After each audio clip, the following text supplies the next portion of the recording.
Let's talk about that too, because we don't pair the two with the neuroscience Hmm. and what our bodies are physiologically experiencing as a result of the stress of high need caregiving and Hmm. high need attachment and all of the things that go with. We don't That's not what we signed up for. We were like, "Oh, this is Right. amazing. Adoption. It's beautiful. It's pretty. Christians should do it." Okay. And then we're smacked with the realities of this. And so lean into that for us a little bit more, Lisa, and just explaining physiologically what that stress is doing to our bodies.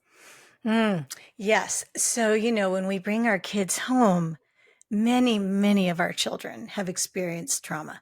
I mean, Right. I'm not saying, well, actually, every child in adopted and foster care has experienced some trauma because simply we know that being separated from your first parent, your Right. primary first caregiver, even if it's at birth, is traumatic for a child. Right. That child in utero knows their mother, knows her voice, knows her movements.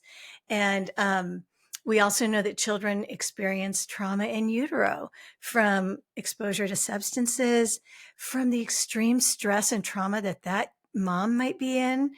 Right.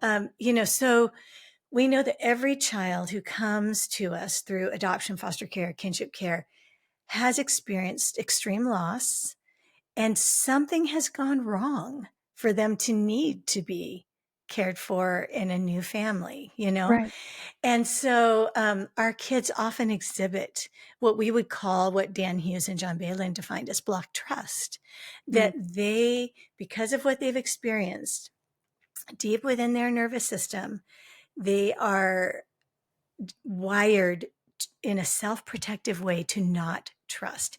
Because Right. on a fundamental level, they don't believe that their needs are going to be met, Mm. that somehow they have to meet their needs themselves, and they cannot trust for their needs to be met for them.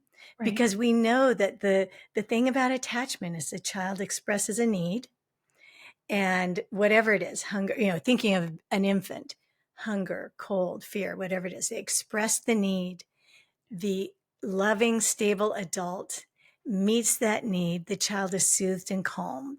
Right. And, I think it's this statement is so beautiful. Dr. Kurt Thompson says, um, everyone is born looking for someone who's looking for them. Mm. Whew, right? Like, Wow. like we are wired to be looking for this caregiver who is going to, gosh, that chokes me up. Just that, Yes. who is looking for us and wants to meet our needs. That's how we are designed. But Right. when that is broken, then that child is very often in a self-protective state that we call blocked trust. Yeah. So we go into adoption or fostering and we're ready. Like we want to love these kids. We want Yeah. to bring them into our family. And, certainly I knew that my children had experienced trauma. I knew they did. I knew it was not going to be easy. I was not naive, but Right. I definitely did not know how hard it was going to be on me, on them, on my other children, or Mm. how long it was going to last. Like in Yeah. my mind, I thought, yeah, the first year is going to be tough, you know? And Yeah. here we are 18 years later. And let me tell Right. you, I don't want to discourage anybody, but there are still challenges. Right. We're much better equipped for them now. And we Yes. understand so much more. Yes. So we bring this beautiful child into our family or children, and we are wired to connect with them.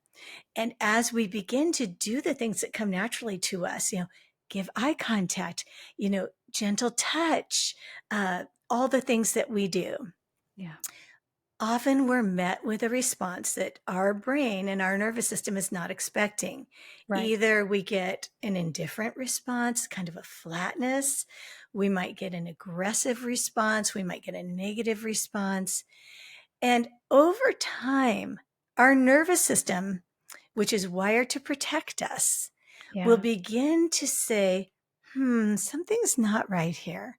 This is not what I am expecting. Like literally, our brain is expecting something different. And as over and over, the response that we're wired to expect, as we don't receive that, our nervous system begins to tell us, this is not safe for you. Yeah. And it begins to protect us.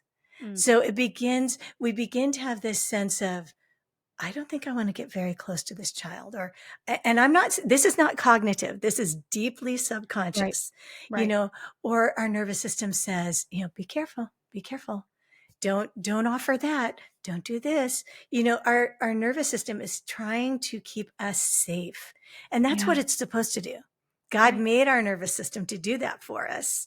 Yeah. But in this case, it it impacts our ability to connect with that child that we so badly do want to connect with. Right. Although eventually we may not even want that anymore. We may, parents get to the point where they say, I just want this kid to turn 18 and move out of my house. Right. Or in foster care, like, I really thought I wanted this child to stay, and I do not. I Yes. cannot. Right. So, Yes. okay, that was a lot. I love it.